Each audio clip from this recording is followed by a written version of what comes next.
पंतप्रधान मोदींची थोड्याच वेळात नाशिकमध्ये सभा. शेतकरी आंदोलनाच्या पार्श्वभूमीवर पोलिसांच्या बंदोबस्तात मोठी वाढ. पंतप्रधान मोदींच्या सभेसाठी देवेंद्र फडणवीस नाशिकच्या पिंपळगावात दाखल. पालकमंत्री दादा भुसेंसह छगन भुजबळ देखील उपस्थित. मोदींच्या सभेआधी लासलगावमध्ये शेतकऱ्यांचं आंदोलन. गळ्यात कांद्याच्या माळा घालत सरकारचा केला निषेध, तर कांदा निर्यात बंदीच्या विरोधात जोरदार घोषणाबाजी.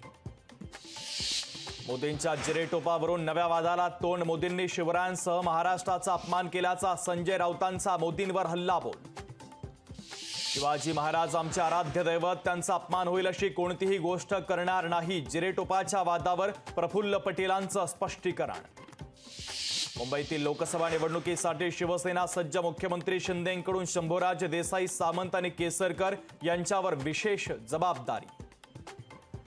भाजपचे 20 ते 25 आमदार फोडण्याचा ठाकरेंचा डाव होता. एका मराठी वर्तमानपत्राला दिलेल्या मुलाखतीत मुख्यमंत्री शिंदे यांचा मोठा गौप्यस्फोट.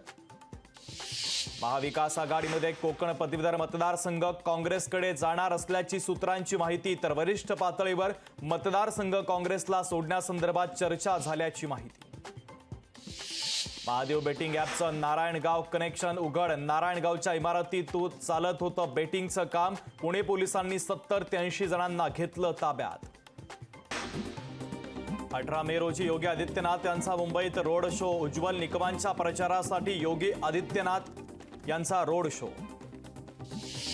मुंबईतील होर्डिंग दुर्घटनेनंतर नागपूर महानगरपालिका ॲक्शन मोडवर. नागपूर महानगरपालिकेकडून अवैध होर्डिंगचा सर्व्हे सुरू.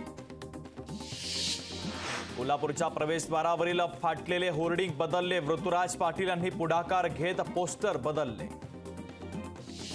सातारा शहरातील होर्डिंग प्रकरणी 297 जणांना पालिकेची नोटीस, तर 3 दिवसात कागदपत्रांची पूर्तता करण्याचे आदेश.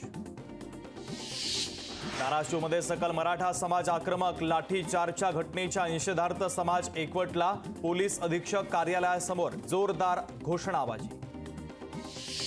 दौंड तालुक्यासाठी 38 कोटींचा निधी मंजूर. भाजप आमदार राहुल कुल यांची माहिती. साई भक्ताकडून साई संस्थानला एक्सरे मशीन दान, तर साई संस्थानच्या रुग्णालयातील रुग्णांना होणार एक्सरे मशीनचा फायदा. यवतमाळमध्ये सहकारी संस्थेची जागा परस्पर विकली. 25 कोटींची जागा 10 कोटींना विकल्याचं उघड. जागा विक्री प्रकरणी तिघांवर गुन्हा दाखल. तेलंगणा राज्यात सीआयडी पथकाची मोठी छापेमारी. छापेमारीतून नागपूरच्या समता सहकारी बँकेच्या घोटाळ्यातील आरोपीला अटक. नंदुरबार जिल्ह्यात जोरदार अवकाळी पाऊस, तर अवकाळी पावसामुळे जनजीवन विस्कळीत. शेती पिकांसह फळबागांचं देखील मोठं नुकसान. लोकशाही मराठी ऐका, पहा, जागरूक रहा.